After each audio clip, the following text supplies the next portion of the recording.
Torrent s'uneix un any més a la celebració de la Setmana Europea de la Mobilitat, amb el propòsit de promoure l'ús dels mitjans de transport sostenibles entre els veïns del municipi.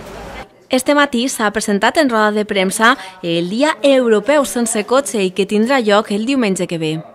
Estem en la Setmana Europea de la Mobilitat i com a novetats o com a unes fórmules,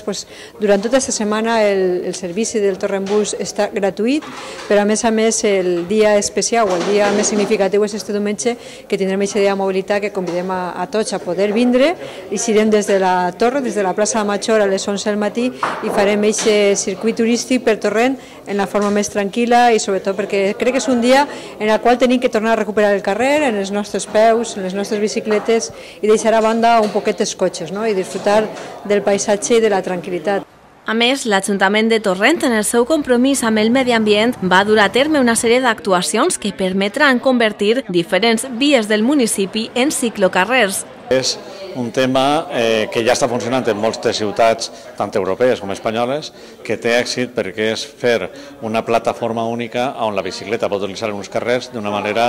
més segura perquè té la preferència respecte als vehicles i altre tipus de manera d'anar per al carrer. Un conjunt de mesures que impulsen l'ús de mitjans de transport no contaminants i una major conscienciació mediambiental.